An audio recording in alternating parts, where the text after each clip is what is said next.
All right, my name's Steve Cochran. I'm one of the medicine docs here. I've been here for 20 some years. I know several of the faces in the crowd from rotations and such. I do primarily an intensive care unit as well as internal medicine. I'm involved in the residency here as well. I have a kind of a niche interest in finance stuff. I think you guys don't get any financial education through med school, and I think that's a big fault of ours as a system. I made plenty of stupid mistakes in my time, and so hopefully I can avoid you guys doing the same. So I'm going to hit some highlights of things that I think are relevant for when you're in your shoes. We need to be aware of the first one. I promise you, you're going to make some mistakes. Hopefully they're small ones and not gigantic ones that you can't go back.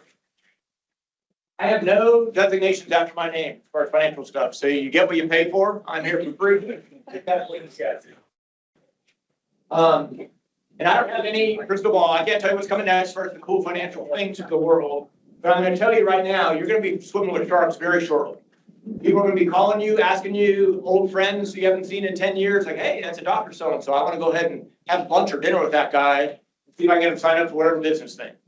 You guys need to understand, when you have MD or DO behind your name, that comes with a lot of price tags to people for how they want to get to you and use money. And I've had several scenarios, again, personally, of people I've worked with or had friends with and stuff like that didn't go as well as I'd like as we got into the financial stuff. So again, trying to give you guys a little bit of insight into what things are going to look like. I've got a list of topics up here. I have probably are we doing an hour? Is this an hour? Okay. I've got less than an hour of information. So if there are things you guys want to talk about, throw a hand up, raise your hand, or things we can talk about as we get towards the end. I'm happy to try to do my best to give you guys, again, my take on them. Okay? All right, first topic, and Ian's passing out some handouts. So one handout that's a Word document has just kind of like top 10 things that you guys should know. And this I passed out to years for residents, and I think it's got a lot of good information on it. And then the other handout we'll hit as we go in a little bit. Budgeting. So you guys are pseudo adults at this point in time. So you guys know what it means as far as spending and such like that. There are some things that are changing in this time. As you get to be a resident, you will have an income. Instead of paying, you actually get paid. That's exciting for that. How do you handle that? What you're going to do with that? And this does not mean a license to go ahead and spend everything. So how we figure out what we're going to do with that is important. Taxes. As you get an income, you will have taxes, and we'll hit a couple of highlights of what that looks like for you guys. So at least you have a starting point of understanding of that. Student loan payments. I think you guys have a whole separate lecture on student loans. I was told, so I'm not in that space as much at my age, but I can get highlights if you have interest in that as well. And then we'll talk a little bit about what you do with as far as saving and things like that beyond your spending habits. Okay. The budgeting is important. Again, these should be things you have at least thought of in the midst of your time frame, what you've been going through here. I've been an attending since 2003, and this is an Excel sheet of our first budget when I was an attending.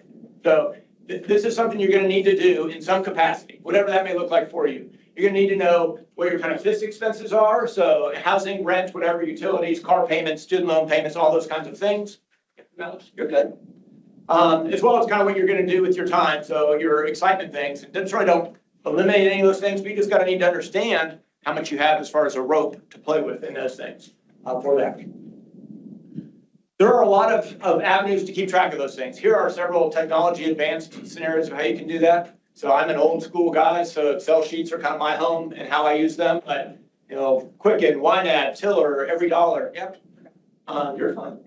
Are ways to use that. You can use those in real time. They come right on your phone. You can keep track of your expenses along the way as you go and hit Starbucks or whatever and play with those things as you'd like. That'll help you gauge where you're going. I cannot emphasize enough that you need to get a hold of your spending at this time in your life, and that'll get you a long way as far as where you're going next. Average salary for residents for 60 to 70,000, give or take a little bit. Here in Atrium, I think it's like 65 or so, so probably right in the middle of that for our first years. Average U.S. salary is essentially that exact same number. There's people out there working their butts off with 2 kids at home, and then there's you guys, individuals with a salary that is the same, and we're trying to figure out how to make that work. So what does that look like for you?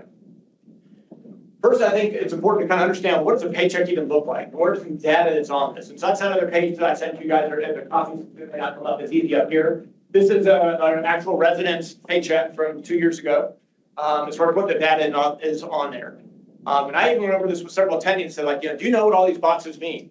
There's a lot of, I have no idea what those abbreviations are. So just to hit a couple highlights, we'll break some of this down. The stuff in the upper right corner is your tax filing status. These are things they will ask you in a little while when you guys sign on the dotted line, what information you're going to put down there. You can put that in there regardless of whether you're married or not, or single or not, that information on there. So you can say, I am married and I have 12 kids, and you can be single. This is purely just to how much withholding is going to come out of your check as you get it each year or each month for that. You can do it differently between federal and state. So this particular resident has married filing jointly for federal and single state. I don't have any idea why he was doing that, for that. And yet he had dependents, but didn't have any listed on there. Again, this is purely just for withholding amounts out of your check, okay? On this part, if I roll backwards, this is what that whole check looks like. So we're gonna look at this part over here. This is where a lot of the taxes come out of, okay? The withholding fed is your federal taxes, okay? Social Security, Medicare are what's called FICA numbers for that, okay? And I've shown a little bit of information about that. And then your North Carolina, so withholding NC is North Carolina taxes. So again, depending on where you go, what your actual employment looks like, those are gonna just be some basic information on what Atrium's checks look like for that. Deduction, so go on the bottom part of this check, or I'm sorry, this paycheck, pay stub, I guess be right. You have before tax deductions and after tax deductions. Okay, before tax means it comes out before any tax has been taken out for you for that, and after tax would be the opposite of that. This individual had, this is health SA is health savings account and Atrium Health, so that's what that is implying for that. 401k contribution, and this comes, the 401k Inc. is a bonus thing, and then vision, so a vision plan that was coming out of his pre-tax account. Okay, he didn't have any after-tax deductions for that. So again, you can decide these things as far as how much you want to pull out of each of your paychecks. Okay, we can talk about strategies of what that might look like for you in a little while for that. Traditional 401ks are pre-tax things that are over here, so that's sometimes labeled as T401k or just 401k. Then you also have Roth options for that. That's an after-tax thing. We can talk about why you do one or the other of those as we go. If you do nothing as far as contributing to those things, you lose some potential bonuses. So again, here at Atrium, they have a free money essentially that is part of, you donate, if you give into retirement accounts part of your salary, they give money to match that, okay? So this match is part of your salary, and that's the way you should incorporate it and use it as far as a thought, or else you're giving up money. And at the end of the year, for this one here, for a resident salary, it's about $2,500. That's not chump change. It's not like $50 or a gift card for Starbucks. This is like real money for that. So being mindful of that as far as how you like to use that.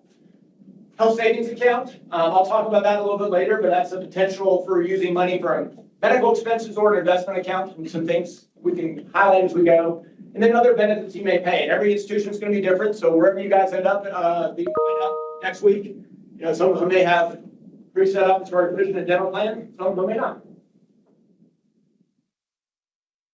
There are also employer paid benefits, and that's kind of overlap here with my little screen picture here. But Atrium subsidizes a large amount of things to us here. And this will be again true of wherever you go for that. So how much your health insurance costs here. So this is almost the end of the year at that point in time. So we put in a little bit amount as far as how much we have to pay for our health insurance.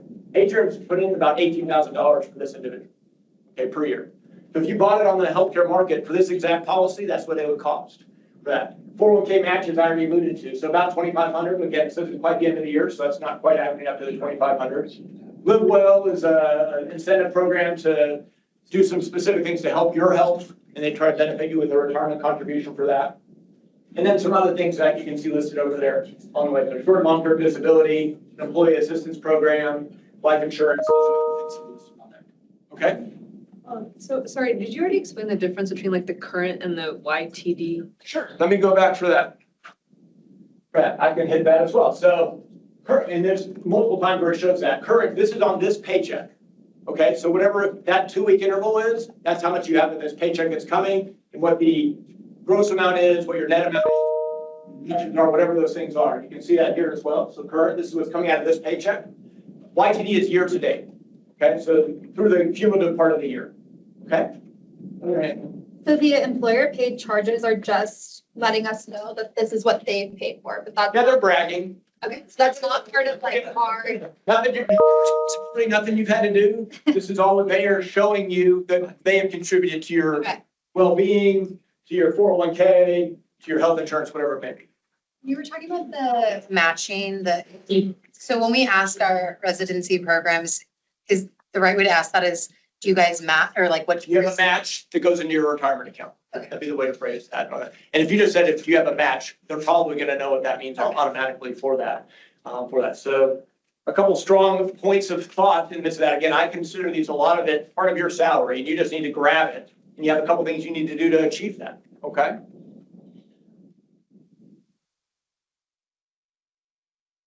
You want me to answer all your emails? Yeah. Don't leave me alone.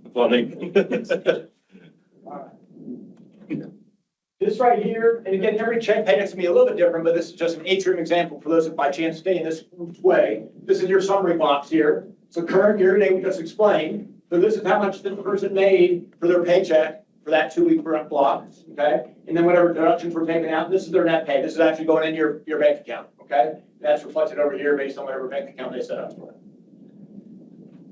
In residency, do we log hours or how does that work? It will not, you don't get paid per hour, you have a salary. So you will log hours, but that's more for official reasons as far as making sure you're not breaking duty hours or things like that. Not reflective whatsoever of your salary. And so if we moonlight or something, That would be a separate thing. So if you have a salary position, let's say you're making $65,000, just because it's a round number, and you moonlighted and did whatever, 20 hours in that month at $100 an hour, whatever it is for that, that would probably show up as a separate line item right in here, like a bonus or moonlighting number or something like that. You can also decide how much you want taken out of that feature as well, as far as, or do I need that money? You know, for cash flow reasons, because I got rent and other things that go along too. Any other questions on paycheck stuff? Yeah. Pre-tax, tax, other category and deductions. In this area? The summary. Summary.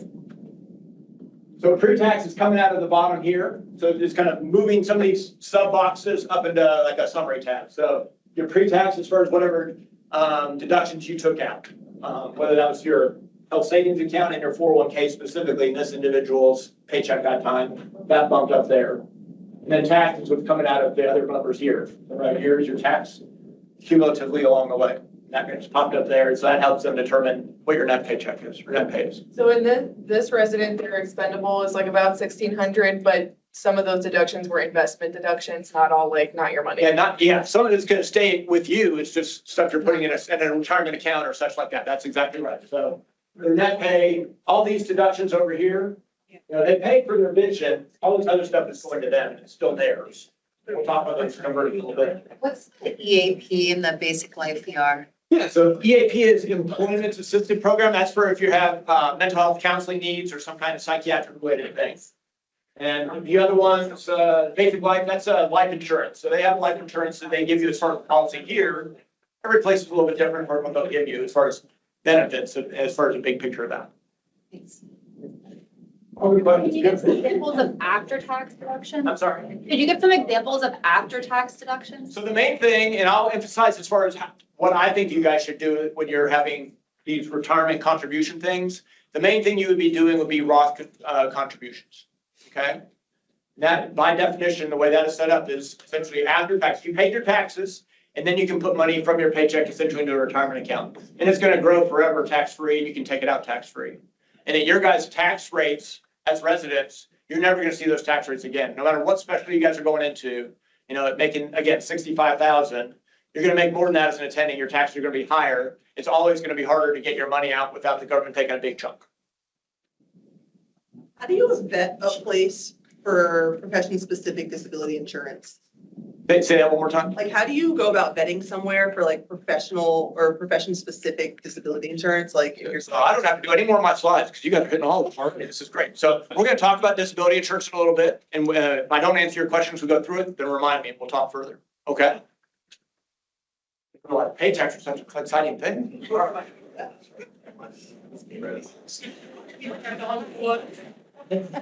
Well, anyhow, we're talking about just kind of, again, how you handle your own expenses and figuring those things out and controlling and keeping track of it to go forward. Talk a little bit about taxes and kind of a paycheck perspective. Federal tax rate. Anyone want to give me a guess what they think you're at making $65,000? So again, we'll just use that as our base number. What your tax rate's going to be? B. Vote for C, vote for B. Okay, no A's, no D's. Talk through a little bit, we can take a look. So these are what are called marginal tax rates. So again, if we're making 65,000 and you're single, okay, we just follow these blocks. That is your marginal tax benefit. You use these other buckets as you get up there, so your actual tax rate, after all said and done, is about 8% when you're making your salary next year, okay? If you're married, probably you can see the same order kind of things along the way. Does that number changes a little bit? Okay? Can you explain that again, so I can understand the difference between? Yeah, so these things are confusing. I took out a lot of slides, so I'm sorry if I'm jumping a little bit, so, 'cause I want to make sure I got to cover enough things for you. So effective tax rate and marginal tax rate. So marginal tax rate is, you make $65,000 and you moonlight. Okay, so let's say I make $65,100.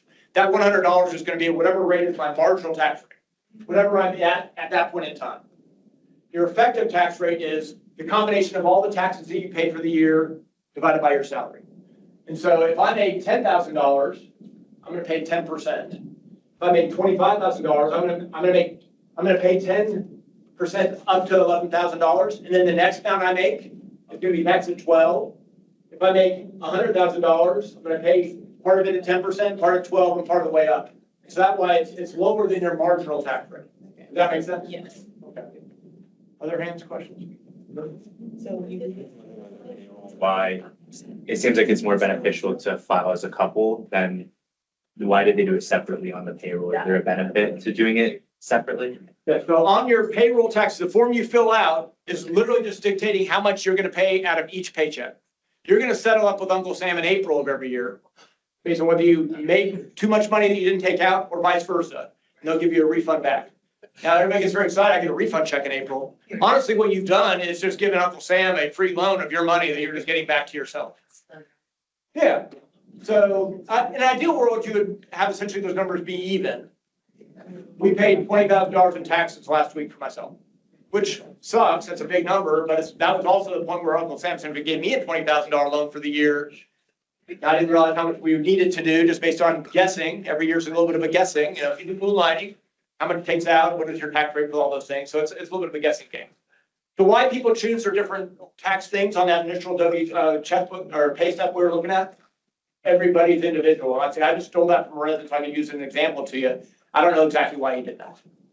Is there any benefit to filing? Because it seems like on this that it's more beneficial to file as a couple. Is there any benefit? Yeah, you to file can't separately. You don't get to dictate this part. This is what Uncle Sam tells you. When you file your taxes, if you're married, you can file married filing jointly. In fact, that's what you should do. Yeah. If you're single, you cannot file married filing jointly. That's your only option.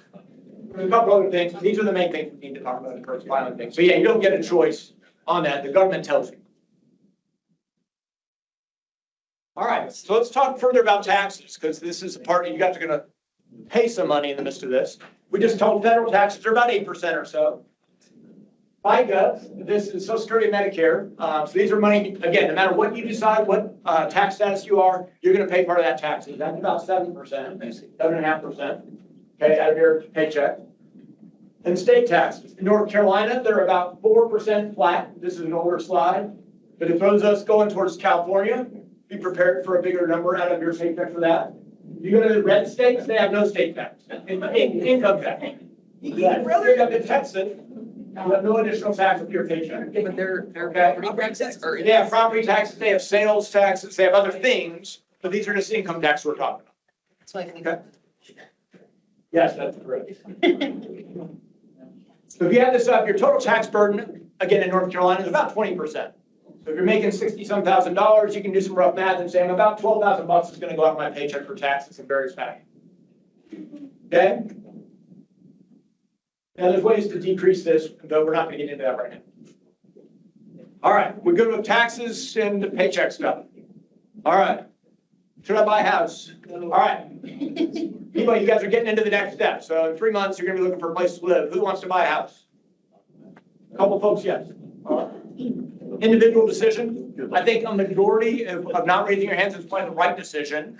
Not for you guys individually, but just in general, residents coming into the fold. That you're, with the amount of things you got going on in life, you probably don't want to spend the rest of your time on that random day off and house repair or something like that. That's in general. Generalities do not make individual choices for that. So I'm just gonna talk a little bit about what this means from a financial perspective. Again, personal decision aside. So be mindful, and again, those who have been renting, probably most of you have been renting for your career thus far. You call a landlord to fix things. When you own a house, you call yourself. Hey, I've got to go fix whatever. And if you're a handy person, you like doing things, you watch a YouTube video, I'm gonna go fix that, then that's great. If you're like, wow, I really do not like touching plumbing, you gotta be thinking about this, all right, because that's gonna be an expense, right? Oh, I bought this old house, oh, it's got a roof that's leaking. No one else cares about the roof leaking except you. So you gotta figure out what you wanna do with that. So there are some challenges to that. Everybody's different with that. A couple points on this to emphasize. Rent, people say, oh, well, you're throwing away money. That is absolutely not true. You are paying for a service. I want to go and live in this house. If you go on vacation or you lease a car, buy a car, whatever, those are services you are getting for money. That's what housing is as well. So buying a house involves a lot of responsibility. So you have to own these things. One of my residents graduated last year. She was calling me saying like, hey, so a raccoon died under my house. Things like that. I was like, well, that sucks. What are you gonna do about it? So she owned that place. So she had to figure out how to call an exterminator to get things, somebody come and take away dead thing for that. So if you have a big yard, and as you know, condo versus house, those have expenses to them. Or do you like doing those things? I personally like being outside. I like doing stuff. I like trimming houses, doing lawn, stuff like that. But we've had plenty of times where a tree has fallen on the edge of my house. All right, that's a big problem. Now I've got a big tree all over the house in addition to potential roof damage. And you got to figure out who you're going to call for that stuff. As a resident, that's hard to do. You guys work a lot of hours. You're going to work a lot of hours for that. So just be aware. Appreciation is not guaranteed. Now, if those that are going into longer time frames, more than 3 years, appreciation is more likely, and you'll probably make money in the long run for that. But if you're in a 3-year slot, 50-50. Now, Charlotte's a very hot market, so you see around us, or you talk to residents, they're probably making a lot of money if they own a house. I'll say the last we built our current house I've been in for 15 years. When we were trying to sell our previous house, it was 2008. You guys are too young for that probably, but 2008 sucked. It was really bad. We owned that house for 5 years trying to sell it. Had various tenants in there. My wife and I now know we are not landlord material. Not good for that. So, that happenstance. So maybe I'm a little bit jaded because of some of that experience for that, but just be aware of some of these things that, if you go into that decision, again, personal decision, you need to be aware of some of the ideas with that. All right. Everyone's going to want to loan you money very soon. They see, again, MD or DO behind your name, paycheck coming. You're going to get flooded with, whatever pamphlets and things like that. Be selective in what you do with this, okay? If you check out, all of a sudden I've got 10 extra credit cards. That sounds awesome. I'm getting all that, I'm going to whatever. Oh, I got free rewards. This is awesome. They give you a cash check, stuff like that. So mortgage companies, banks, all these people are going to come to you asking about money. If you're looking for buying a house, if you go to the bank and say, how much house can I afford? They're going to maximize that number. That may not be what you need, but that's what they're going to give you as far as information for that. If you go to someone's going to sell a car, they're going to say exactly how high we can take that number. Yeah. Back to housing. Yeah. The doctors. Vision loan. Yeah. Is that a one-time thing, or can you use it for your entire career? You can use it over and over again. Nice. For that. Later on in career, 10 years down the road from now, you probably won't need that because you'll have enough of a down payment. But what it eliminates essentially is private mortgage insurance, so you can get 100% loan. Again, whether you should do that or not is, you got to do some math for that. Okay, and like I said, I took a lot of the slides out for that because I don't think it's directly relevant to you when I do the resident ones. Again, for those that are interested in buying a house, the rule of thumb should be 28% of your monthly income is how maximum you should go as far as housing expenses. So just be aware of those kind of numbers. There's lots of other things out there, calculators online, stuff like that. Credit score. So in the midst of all this time, opportunities to borrow money, credit score is going to be relevant for you guys. When you're looking at buying a car down the road or a house, they're going to look at your credit score to decide how reliable they think you are as far as potential for a loan for that. A couple things you can do. Pay timely to your whatever credit cards you have. That longevity of credit history is a big part of that. So if you have credit cards that you have owned for a while, keep them open, even if you're not really running bills on those. Because the longer you have for a time frame, the more sturdy they think you are as far as an applicant for that. and keep your credit utilization low. So if you're gonna apply for something, don't have a large balance rolling on your credit cards at that moment as you're trying to buy a car. Because we're gonna look and say, all right, well, you've got $5,000 in credit card bills, and you only got $10,000 limit total. You're using 50% of your available credit. You might not be able to expand into the next thing, whether it's car, house, whatever. When we were buying, or when we were doing our current house and we were setting up for our construction loan, stuff like that, my wife was shopping, you know, and again, you're at the checkout place and we're like, hey, would you like to open a credit card? And she was buying a lot of whatever. At that point in time, she's like, sure. So in the midst of our construction loan, I immediately was called by the bank and saying, why are you guys opening up other loans? What else is going on? I'm like, I don't know, my wife's shopping. What's going on? So they don't like variability of things. They want things static. The banks do, the credit card people, the house people, all that kind of stuff. So just be aware of what you're doing with that. Credit scores, again, so if you see numbers, or if you ever check your, the number of over 700 is being considered good for that. It helps with your mortgage interest loans, whatever kind of rate you're getting on your loans, how much money you're allowed to borrow, stuff like that. So anything over 700 is going to be good. You guys should easily be into these numbers with a little bit of time, even if you're not there right now. Fair? Okay. Any other questions on housing stuff, bank stuff, credit stuff? Good? All right. Insurance. All right, so we'll talk about our disability insurance stuff. There are two things of insurance. There's a bunch I've listed on here for that. The two I want you to pay attention to are life and disability. Okay? Let's talk a little bit about those. Life insurance. If you have anybody that is financially dependent on you, you need life insurance. Okay? So if you have kids, you have a significant other that doesn't work, you need life insurance. If there's no one else, it's just you, it's optional. And you're not expendable. We don't want you to pass away. But if financially you went, or if you passed away financially, does anybody care? That's the question you got to ask. Student loans, if your parents didn't co-sign with you, they will evaporate when you die. Okay, so that's not one reason to keep that part. But if you're married or you have a co-signer to your loans, that'd be the scenarios you need to be thinking about. Okay.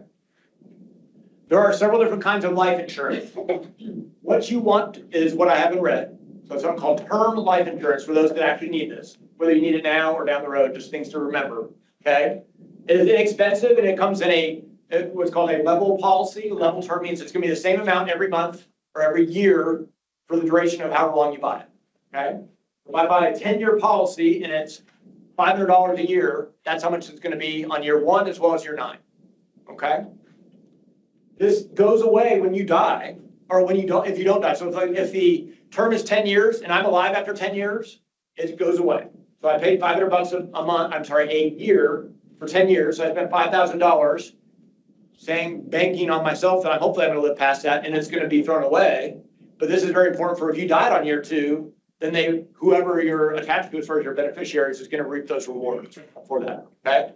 This is relatively cheap, level term life insurance. So the numbers I'm quoting essentially is for a 1 million policy, 1 million policy, a 10-year level term life insurance policy, about $500 a year. Okay. There are options of what your employer may give. So again, we saw on the paycheck, the pay stub, on the bottom corner, it mentioned basic life insurance down there, basic life ER, I think it was what it was listed as.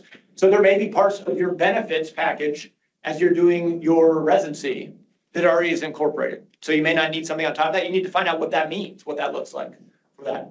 If that is enough of your needs, and that's fine, you don't need to buy anything else. It's already being subsidized by the residency as far as your benefits, okay? But you may need to buy more than that. If you waited, let's say you're in a 4-year residency and you had a reasonable policy as part of your benefits, this is not going to be dramatically more expensive 4 years down the road. So you can wait to be an attending to buy whatever your project is at that point in time. That would be okay. All right. What I want you to be aware of is whole life insurance, often sold to residents and new attendings. It's extremely expensive. It is probably not necessary for anybody, essentially anybody, period. For that, it is a great product that is sold more so than needed. Okay, has humongous commissions for those that sell it. So anybody that's coming to you and saying, "Hey, I've got this great opportunity for you," you should probably stop them right there. And if they say, and it's whole life insurance, you should probably start walking away if not running. At this point in time, your future asset, your most valuable asset is your future earnings. Okay? So this is where I think disability insurance is very important, okay? Again, you may have some disability insurance as part of your benefits package for your residency, maybe not for that. So you need to figure out what you're actually allowed and able to have.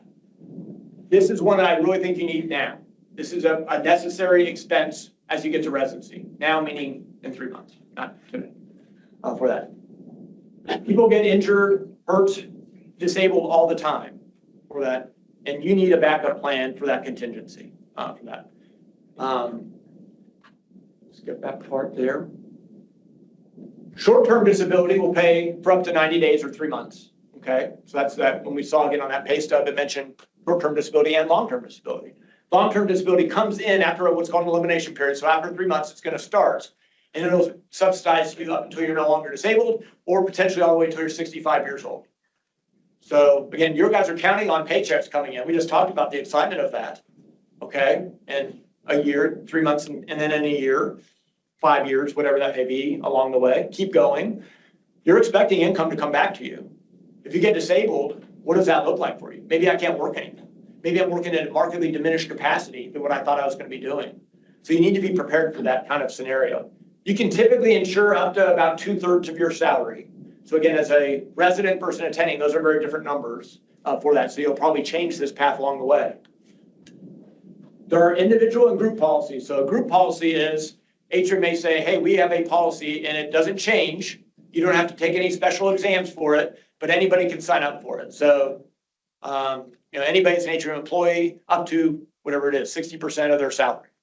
That'd be the same for me or Alice, our nutritionist who's just in here. We're both Atrium employees, okay? For that. There are individual policies. The good and the bad part of the group is groups are cheaper, but they also disappear when you leave this job, okay? Individual policies, you're buying yourself. They often have some underwriting to them, so you'll have somebody potentially come out to your house and go through you, do an exam, do some blood tests for that. They'll look over if you've been on scripts before, if you've had mental health issues, they're gonna kick you out. If you've had any kind of scripts, you need to be able to explain what those are about. So it's a little bit of a game with that respect. It's more expensive, but it also goes with you for as long as you want for that as well. Long-term disability insurance is expensive. A couple thousand a year as a resident, several thousand years in attending, okay? But I can't implore you enough that to protect yourself, you guys have gotten so far. You're crossing this finish line. It's so exciting next month or next week for that. The long-term plan you need to protect, okay? A couple other caveats I'll mention. Women, these don't exist very much anymore, but women are always cost more from the insurance standpoint. So look for gender neutral policies if they're an option to you, okay? Not a lot of them out there. There are a lot of riders that come along with these, and I would just have a sit-down discussion with somebody that's helping you with disability insurance at that point in time. But there's things called own occupation. If you're the dexterity you need as opposed to an internal medicine doctor are very different, okay? Future purchase options, that means if you bought it as a resident and as an attending, I can increase how much I'm actually gonna get covered because my salary structure has changed, okay? If you had partial disability, I can do some things in medicine, but I can't do all of them. There are all sorts of little rules about these things, okay? Cost of living adjustments, guaranteed renewal, all these things are important to just look at. You can have somebody discuss them with you. Yeah, clarify, short-term disability is covered by your employer and you're purchasing long-term disability. Yes. Okay. There is long-term disability potentially as your benefits as an employer as well. But I'm talking about long-term purchasing. Yes, that's exactly right. You can shop around, and you usually will not get prices until you start actually the process. And you can use an agent for these things. They're not making dramatic salaries off of one product versus another. They're going to sell you, give you options. But the moment you open that door, if you get denied, you're going to lose one option. And that's what's called a GSI, or Guaranteed Standard Issue. Atrium has such a thing. You need to ask about your future place if they have such a thing. This is when you can walk in the door, they will not refuse you. Okay, this is a guarantee. As you come in, they're insuring this entire room. Even if some people may not be as great a candidate as others, they're gonna insure everybody, okay? If you get denied from any of these things up here, if you've gone through some of these individual policies, then they can deny you here. They can't do the opposite though. If you apply here first, and then you say, you have some policy, and then you wanna explore other things, that's okay. That make sense? Yeah. But, so does that GSI follow you, say you get one during residency? Does that follow you after residency or? It can. Now, you're buying not through Atrium, you're buying through, I think it's Guardian is one they use here. And so that you can make plans with that, and then you'll continue on through Guardian along the way. All right, the long-term disability insurance, just hitting highlights, yes. I just want to make sure I understood you correctly. So you're saying if you apply for the GSI and get denied, you can apply for another one? Now, I'll re-say it again. So GSI will not deny you. Yeah. Okay, it's guaranteed. Use that guaranteed name to it, okay? And again, that Atrium uses a specific vendor. You know, if you were at Wake Forest, they may have somebody else, or well, probably the same one. If you were at Chapel Hill, probably somebody different for that. So as you go to different places, whatever those may be, you need to look and ask, as you're doing your orientation sessions, what does my benefits package include? And start figuring these things out. And hopefully at least you'll be like, wait a second, he mentioned these terms. Let me just ask about that. And then you can kind of get into more personal discussion at that point. All right, we're good on insurance, disability insurance? Wait, just last Yeah. question. Yeah. Do you just like ask residents, your mentors, like how do you find these like, As far as like, how do you even start? yeah. Yeah, so I'm a big white coat investor. Everybody heard of that person before, Jim Dolly? So he does a lot of good financial education, podcast, blog, all the stuff, whatever. He has on his website a bunch of resources. Okay. I would start there, Okay. okay? And if you go into insurance or whatever, it'll be recommended people and companies, and you can start using that. And it doesn't really matter if you use a person that says, hey, I got a good product in Guardian versus Emeritus versus, where there's like 5 or 6 companies that typically do this. They're gonna find what's best for you. It's not like they're selling only Hyundais or something like that. Okay, but that's where I would start. So you should wait until you start residency, see if they have GSI. If they don't have that, then you can. Yeah. That's my recommendation, yes. Again, we're free here, so take that advice for what it's worth, but that's what I would say. All right, good questions on insurance stuff. So as I've mentioned, I think you guys are asking what is all that stuff here. So here's several of those things we just mentioned, though. They're kind of hitting in your paycheck already. The employer is paying. There are a couple other insurance things, just so you've heard the terms, but I don't think any of these are necessary for you right now. Umbrella insurance, when you have large amounts of assets, people can sue you for those assets, and this kind of plays over whatever your car insurance and health insurance, stuff like that is. Not relevant at the moment for you guys, I think. Malpractice insurance, again, you'll have a hospital-specific policy that covers all these things. You don't need additional malpractice insurance. You probably won't need it ever for that. If you go out into private practice or skipping down the road past residency and you're an OB in a private practice, you're probably gonna need some specific malpractice insurance beyond the usual stuff we're talking about, okay? Medical insurance, so your own medical insurance, covering my own health problem, okay? Your employer will offer, this is, again, it's part of a benefits package. You notice we're hitting the same thing a lot, big grouping here. So when I was assigning in here as attending, so it was 2003. So I met with our HR person, Winona Desch. I remember her from way back when. I don't know if she still worked here or not. She would, literally, my orientation was about 1 hour total, as opposed to, multiple weeks that you guys are getting as far as just transition to residency, what you guys will get in June and all that stuff. She put a bunch of forms in front of me. I didn't recognize any of the terms that we're talking about. I was just signing my name like, okay. So this is one of those things too, like you're gonna have some decisions to make for yourself along the way. I'm betting that most places you're gonna have this kind of decision as well. I don't know specifically, but I know Atrium does. So there's called high deductible, low deductible health plans, okay? They make the names of them is exactly what they are. So how much your deductible is if you go to the doctor, or if you get admitted to the hospital, or you have surgery, whatever that is, okay?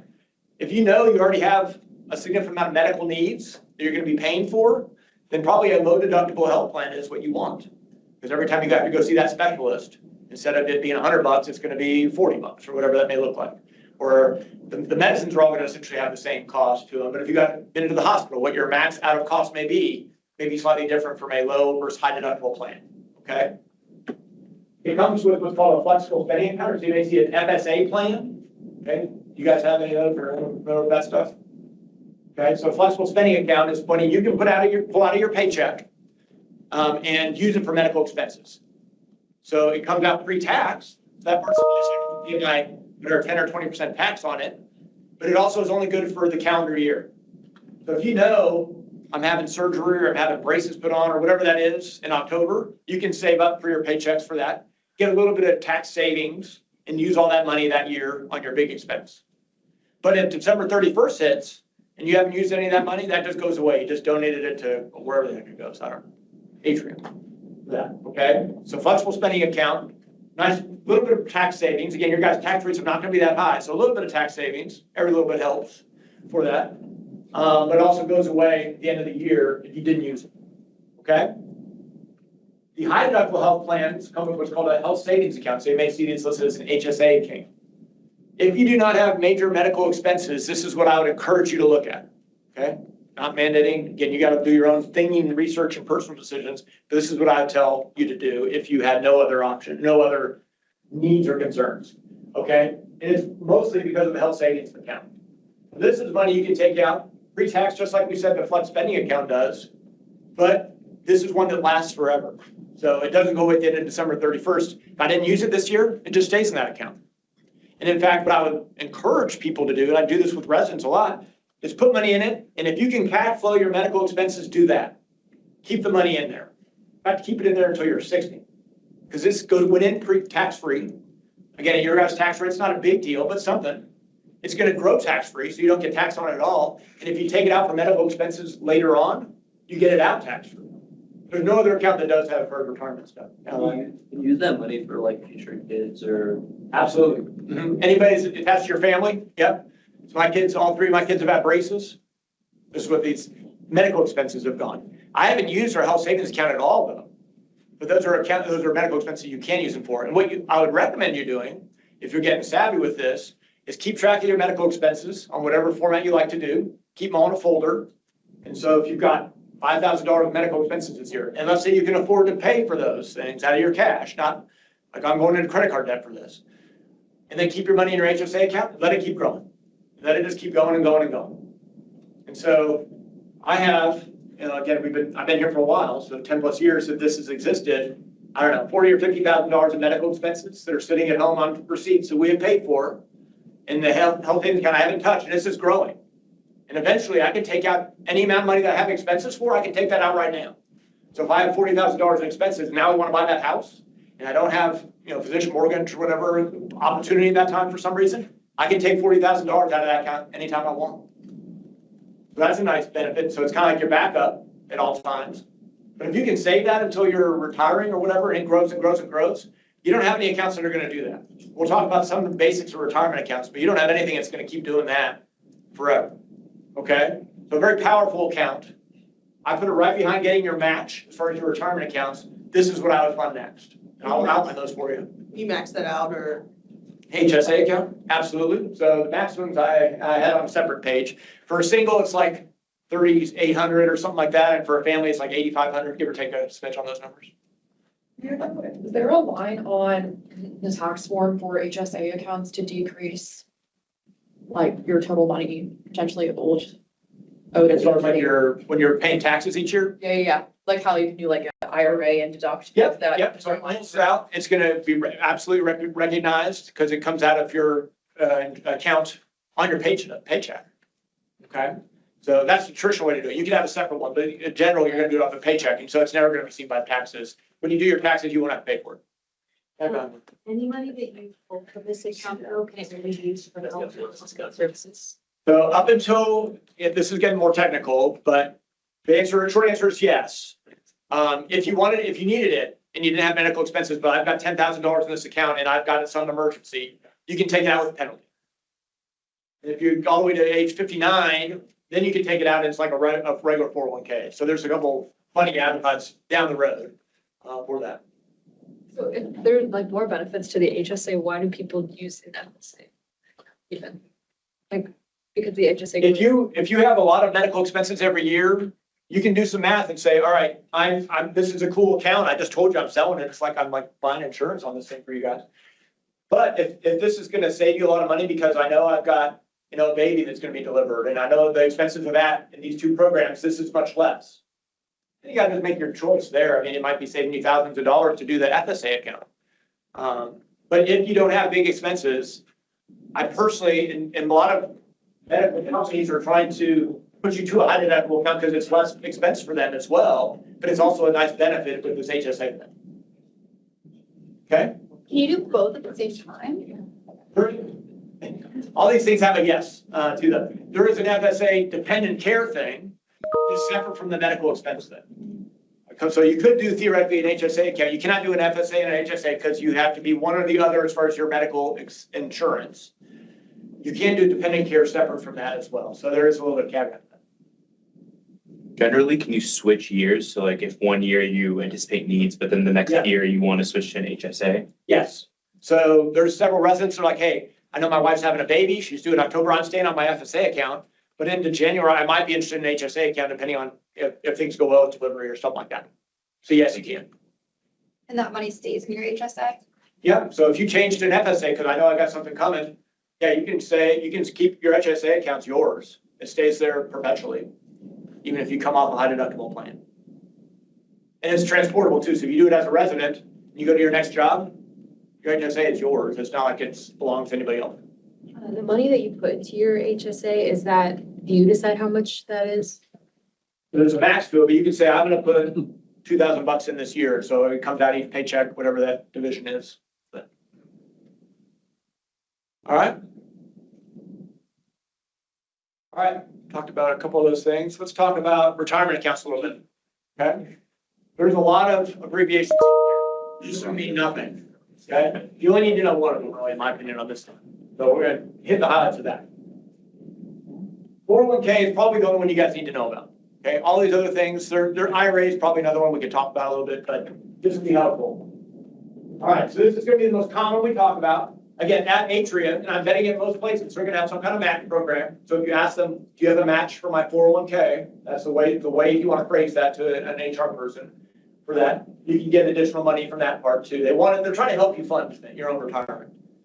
The days are gone when we had pensions, we meaning like companies in America, you know, if you worked for GM back in the 60s, you got your part of your salary forever. Companies have shifted that focus and said, you guys do it individually. So that's where these retirement accounts come from. We're going to give you some money to try to encourage you to save for yourself. Okay? That's what these things are doing. Anything you put in your 401k is yours, doesn't go away. It's what's called vested, meaning that is your money. So there's some accounts where you won't have access to that until you've been there for a while or I've earned it in some other capacity. Okay? You get to choose what you invested in. Okay? There is a set number of options that are on whatever program you're at. You can find some that work for you, and I can give you some very basic understanding of that. There are a big number of maxes for this. That's actually lower than what it was. It's actually a couple thousand more than that now. So probably not, unless you have a spouse that has a private job, this is probably going to be irrelevant as far as a max number for you right now. Okay? Roth versus traditional. So traditional, when we talk about this, someone says 401k, that's where I'm taking money out pre-tax, so it doesn't get taxed. It's going to put in this account, it's going to grow, and then whenever I take the money out, I'm going to pay taxes on it down the road, whether you're 50, 60, 70, whatever that is, okay? So a long-term horizon for that. Right now, again, you guys are at, an effective and marginal tax rates we've said of kind of like 10 and 20%, give or take a little for that. Eventually, you guys will be on a 30-some% tax bracket, okay? No matter what specialty you're going into, you're going to hit that number. That's when it's going to be like, I really don't want to pay taxes at 30%. So can I put as much possible to shelter away in a pre-tax format? And hopefully when I retire and I don't work anymore, I'm not going to still be at a 30-some% tax bracket. And then I can pay the taxes at my own current rate at that point. Maybe I'm at 20% or something like that. So that's called some kind of tax arbitrage, some other term. That makes sense? So that's kind of the name of the game. You're paying your future self is what you're doing with these accounts. You can't touch them without penalties up until you're essentially 60 years old. A lot of caveats to that, but that's the general gist of how these retirement accounts work, okay? So that's what tax deferred is about. Roth, okay, is an after-tax account, okay? Roth was some senator that came up with this account, I don't know, 30, 40 years for that, okay? So in your low percent income years, when you're paying lower taxes, it's probably a good idea to pay your taxes now, rather than at the 20, 30, 35% rates you're gonna have later. If you can do that, so I'm going to say, all right, I'm at 12% tax bracket. I'll pay the 12% now and let that money grow, and you will never pay taxes on that again, unless the government changes the rules or something like that. That's a Roth account. My strong emphasis is when you guys are in your low income years, residency, or as you go from resident to attending in that first year, it's still gonna be lower than the other years, can strongly consider doing it as a Roth version to put in your money, okay? However much you wanna put in is up to you. Yeah. For that Roth, once we're attendings and we're like making more than the maximum that you can for that Roth IRA, can you shift that Roth IRA into a different like IRA account, or is it stuck as a Roth IRA? All right, so we're talking about 401ks right now. So there's a couple different parts of this here. So you have a regular and a Roth 401k option. In addition to that, there are IRAs out there, okay? And if at your own income bracket, you can do a Roth IRA as well. You can do a traditional IRA as well. You wouldn't want to do that. You would want to do the Roth part of this version of that. Okay, that's a whole separate account. Has a certain amount you can put in per year based on it being a single or married for that number as well. For that, once you put the money in as a Roth, it stays Roth. Even if you say later on, so I was realizing now I'm attending, and I'm still contributing to an IRA or a 401k, the system knows how much you put in as Roth versus how much you put in as the pre-tax, okay? So if I pull up my retirement accounts, I can see, all right, I've got whatever, $100,000 in Roth, $200,000 in pre-tax, or whatever those numbers are. Okay, does that make sense? Yeah. Okay. All right, we've already hit this pretty well, but I think this is, again, a very nice strategy as far as putting it in before tax and getting it out without tax as well, and it grows without tax. So this is a really nice account. Honestly, if they had a max, if they didn't have a max, I'd be putting $50,000 in this thing a year, if I could. You know, I would trump this probably over our 401ks and stuff like that after a match. And I strongly think for you guys, again, in your shoes, slightly more limited resources that, you know, your salaries you're gonna be having, you get your match, consider after that HSAs, if you want to or not, depending on what your medical insurance needs are gonna be and what your account options are. If you don't think an HSA is for you for whatever reason, then as much as you feel like you can, putting money in a Roth version of your 401k continue. Okay? All right, let's see. All right, I think I've hit all these things. Let me make sure I didn't miss something else there. Yeah, those are pretty much what I just said as far as the more you can automate, the better. I'll hit both your questions. One last thing before I forget as well. Most places, I think they're required by law now to automatically start you at some percent of your paycheck into a retirement account. I think it's 3%. And then it will ramp up per year beyond that. So as you go into your first paycheck, they may already have some amount even before you've selected things. If you want more than that based on matches or other reasons, then you can increase that percent or that amount per month. Okay? Yeah. This is down the road, but for attending salaries, like how does that work? Are you negotiating your salary based on like prior educational attainment and what your slate, how does that work? Yeah, so this is tough because the corporations and the businesses hold all the cards. They know how much your job makes around the area, around the country, all the comparisons. You don't. So they have what's called MGMA service data that they use for this negotiation. So you're walking in with less of a hand than they have. But if you can walk away because you got another job potential down the road, now the cards are even. So then that's when the negotiations start. You can use benefits packages as part of your thing. Sometimes they may say, we'll help with your student loan reimbursement, or we have a signing bonus or things like that that are early on. If you know, my job right now, I'm an Atrium employee. I have been, again, for 20 years. My contract looks the same as anybody else's that's in my group. Like I'm an ICU doctor, there's about 20 of us in the group. Different from my internal medicine colleagues, because they have a different job description, or the cardiologist, or whoever else is different groups inside Atrium. But a big conglomerate like Atrium or Advocate or whatever we're called this week is going to have the same thing on their contract. They might change your salary, but everybody in my group makes the exact same amount. So if I've been here for 20 years, or somebody just got hired out year 2, make the same amount. Now that is not always the same, always true, or there's some seniority, discounts where maybe I don't have to do as many nights or something like that. But that's workable inside that contract. That help a little bit? Yeah. So, just to confirm, the HSA, like you mentioned that you and your wife have like a bunch of receipts. So are you, like if you've saved up a bunch through that, you're just like proving that you've spent that much so that you can get it to not spend on those things? Yeah, you're exactly right. So I have saved these receipts and they're in folders for 2022, 2023, 2024. Yep. And I put them in a little Excel sheet because I'm old and Excel is what I do.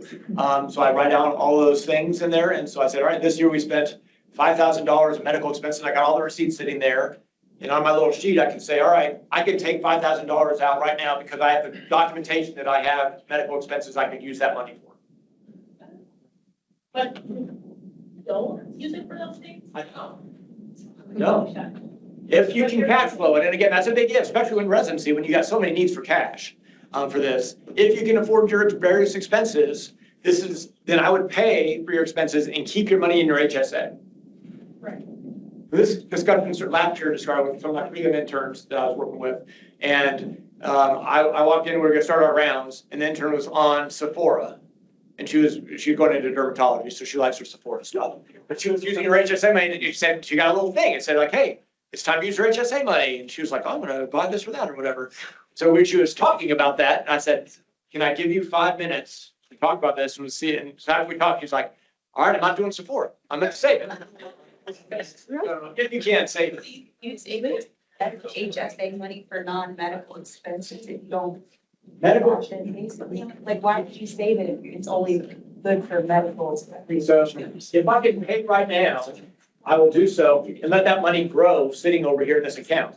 But only be used though again for medical, right? You are gonna have bills later on, I promise you. So when I have Medicare premiums or whatever, as I grow, as I get older, Yeah.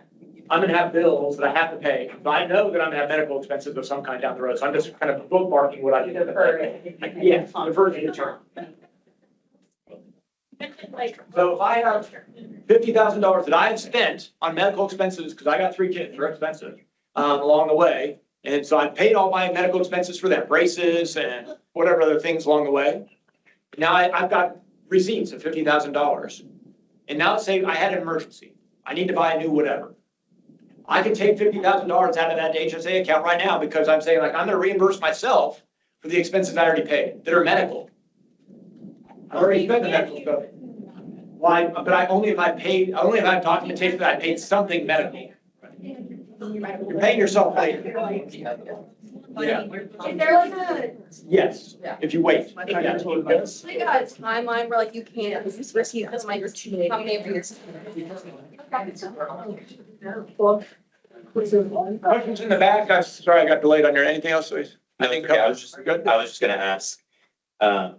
So all of that, you kind of keep a list of all those expenses over time, and then it doesn't happen year by year, they have to take it out. You can add up all of the expenses over time and then use them towards justifying taking out that money later in the Yes. future. Okay. Yes, that's right.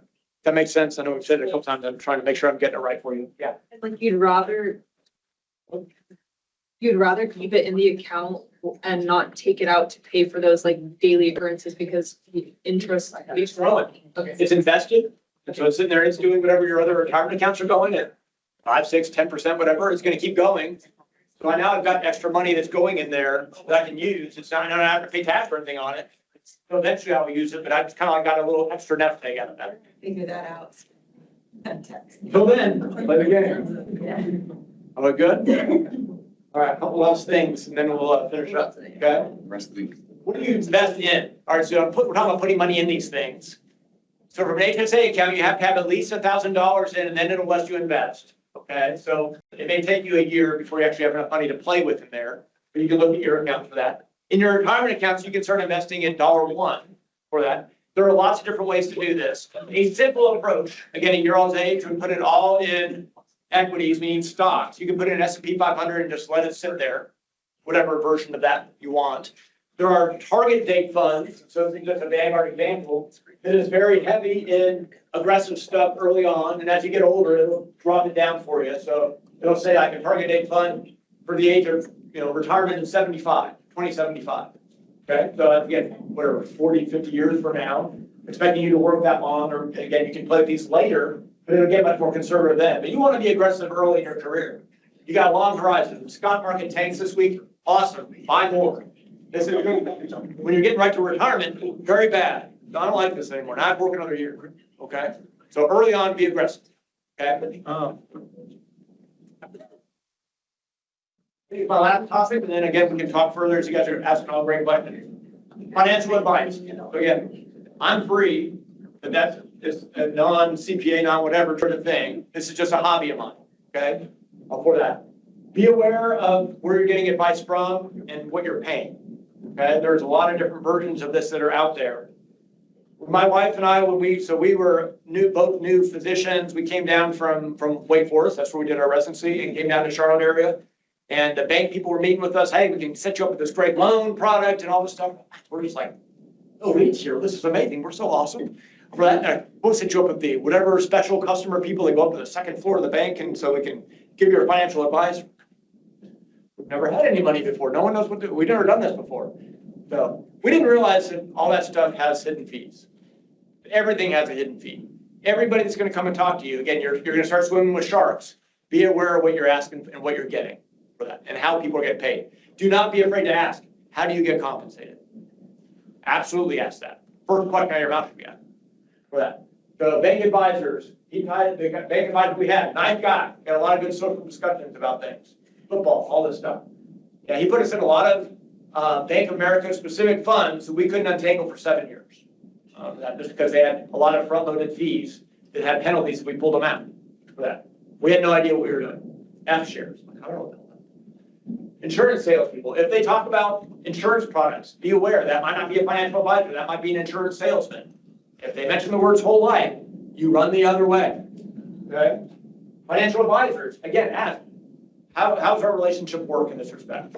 If you have $500 and they're saying we pay by assets under management, all right, and it's 1%, you're gonna pay them $5 for their advice. That's good.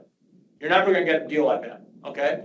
If they say it costs $5,000 to set up a plan and you have $500, this is not very helpful for that. So just be aware of different ways people get paid for that along the way. How you do your tax prep and things like that. How you get paid or figure out what you're gonna do with your student loan. All those things, just be aware that these people all are looking for your money. A lot of it is good advice, and as long as you recognize I'm paying for a service, fine. Just make sure you understand what you're paying for and how much you're paying. What our financial advisor that we had, with 2 financial advisors ago now, college friend, that's the way it always starts. Free dinner, the other way it always starts for that. And we're working with him in years along the way. He had an assets under management strategy. None of that money we ever wrote checks for advice. It all came out of our investment account. Just like using a credit card, it's like free stuff. Oh yeah, I didn't have to pay for anything. You give me a glossy thing about our investments are doing this, all that's great. This is amazing for that. Well, each one of those glossy things was about $1,000 of every quarter for us for a while. And as your nest egg gets bigger, and again, as you guys get more senior, those numbers go up more and more. Last year we were with him, we paid him $18,000. That is not unusual. When you have, again, when you're 50 years old and have little money to your name, and if they're charging you whatever, 1% or something like that of everything that they're managing, some of which we're not managing a lot of, it's a lot of money. So I told him, I was like, we're not doing this anymore. And if you want to talk about renegotiating, this is how much I'll pay. And he said, that's not our strategy. And so we left. He is now a fee-based financial advisor because of the interaction we had 10 years ago. Because he had some issues with his own company and then eventually formed his own company to do something different because that was getting a little bit ridiculous. So when you have high net worth clients, again, you guys will be there. Be aware of what you're paying. Yeah, I have plenty of stories. I could sit here all day and share you. These are the stupid things I did over time. If you invest beyond retirement accounts, again, I don't think you'll need to in the short term, but if you have a niche or an interest and you want to display, you want to put some money in a taxable account or a brokerage account, those things are called, just be mindful of how all that works and what that looks like. And then your savings rates, again, this is for when you get to the point of attending, we can talk about those numbers a little more specifically. Last point I'll say is making a financial plan. Just be aware of how you're trying to go through the process. We're just talking about some general concepts right now. How do you handle your spending? What retirement accounts am I going to use? This whole medical expense thing, what am I going to do with all that? How do I save for emergency fund? What do I do with all that? There's a lot of things that end up on these plans, okay? And it's massively overwhelming on day one. Over time, these are the things I want you to think about right now. So ignore a lot of these things. If you want to buy a house, that's good. All these that we're talking about, that's completely fine. You can push that over there. But these are the things that we've talked about and highlighted a little bit more specifically today. I want you guys to have a little more concentration. I have a question about like getting interest on like savings accounts and generally, and how there's like certain banks have like money market or like CDs, but then like I've also heard that online banks have like higher interest rate and like how do you, I don't know. So yeah, so if you have money at, we use Bank of America, so I use that as an example. But the amount of money I have in my checking account or savings account in Bank of America makes 0.05%. So over a year's time, if I have $100,000 in that account, I'm gonna get a thing at the end that says I made like $48 in interest. If you go to places that are not brick and mortar, so Ally, we use Ally as our online source. Their interest rate is 4%. If I have $100,000 in there, I'm gonna make $4,000. Yeah, like trustworthy to put your money into like an online bank. Yes, so every bank, you should look at it and make sure they're what's called FDIC insured. That means they have a federal backing. And so if they lost money, they went under, you'll get your money back up to a threshold you guys don't need to worry about right now. But yeah, so you can make sure that you're not investing in something that's, you know, from the Caymans and has no regulation. All online banking sources in America are under the federal government. You said about like, you know, financial education. Do you recommend any books or anything? I have a slide on that last bit or not? Uh, Yeah. Here's a couple of them. And Books. Dr. Turner has done a whole course with. Yeah, he's amazing. He does a great job. I listen to his stuff. He does podcasts as well. I think under handout as well in the back, I've listed a couple resources too that are websites. I have a long drive with my commute back and forth, so I listen to a lot of podcasts. Pretty much every one of these ones. The Financial Residency guy doesn't work anymore, but the other ones all have podcasts. You can listen to. Anything I've been like physician and money, you can start working on those things. My niche now is a little more towards retirement, so retirement focus as I'm getting older, so I'm listening to those. But all the ones I've listed on there, as well as several sources up here, are very good. Yeah. One of the ones, as far as I mentioned, or other sites that's on you. All right, I think that's all my slides. We've got that great reference. Like